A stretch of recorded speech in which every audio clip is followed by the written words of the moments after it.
to a track like this? Do you feel more, I guess, equal, as a driver? Yeah, it's obviously been tough. We've had a couple bad weeks, and then we've had a couple bright spots as well. So yeah, just starting to get in the flow of things. We're pretty early into the season, but I'm excited for Martinsville. I feel like I was really good here in the Xfinity car last year. Didn't quite get the finishes I wanted, but we were always really fast. So I'm excited for it. What do you think that the story of the race? I mean, you don't know what's going to happen, but Brad said comers and goers on Sunday will be the deal, probably. Yeah, it's so hard to tell. Obviously we got a little bit more horsepower, which can change things, but yeah, I don't feel like it's going to change a whole lot based on just, I haven't raced here, but I think it'll be pretty similar to last year. Did you get a chance to talk to Riley after last week? Yeah, I did. I talked to Riley right after the race and apologized.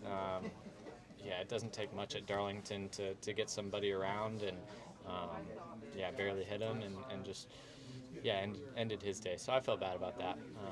It's never what you want to do. You ran a couple crazy O'Reilly races here at Martinsville last year. Is there any advice you've given to your buddy Luke Baldwin as he endures his first one today? Yeah, I mean he's definitely not in the same situation I had. I feel like I showed up wanting to win and expecting to win, where he showed up hoping to make the show, and then I told him just enjoy it, have fun. Nobody's expecting you to go out and finish top 5 or win the race, so be respectful, learn as much as you can, and yeah, I'm excited to watch him. He's really talented, and it's cool to see him get a shot.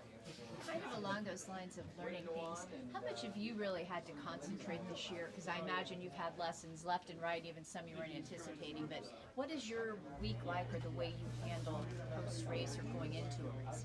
Yeah, I mean, I think just staying neutral, not letting the lows get too low, and not letting the highs, when they come, get too high, and just remembering it's a long season. I've been doing the same things that I know is right, and just trying to learn as much as I can, and not really focus too much on where we finish on Sunday, and more so how I'm doing my job to improve and get better. Has the technical side required more work from your end, just because it's a different car and all of that comes with that? Or? Yeah, there's definitely a lot of different things that I have to do because of the car and its differences. It's certainly not the same. So, yeah, it's definitely taken a little bit of learning for me, and I'm going to continue to learn as the year goes on, and yeah, I'm excited for that process. So many surprises, good or bad, so far. 7 races into it almost this year. No, nothing's really caught me by surprise. I knew it was going to be hard, and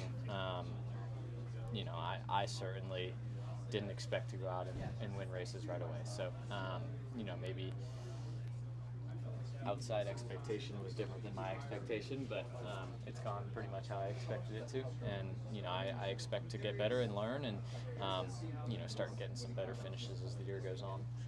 You're a pretty prepared guy, so kind of piggybacking off of that, anything surprised you about the Cup experience as a whole so far, now that you're full-time running this week to week? I think the time commitment to sponsors and media, and more time away from home, certainly. I didn't realize, especially racing every weekend, and just I feel like I'm not at my house as much, and I don't find myself bored as often. So it's certainly been a change for me, but I'm 19, I don't have kids, I don't have a wife, so it's keeping myself busy is a good thing, and it gets me out of the house, so All right, I guys. enjoy it. Sorry, last question. We've got to go. Appreciate it. Thank you, guys.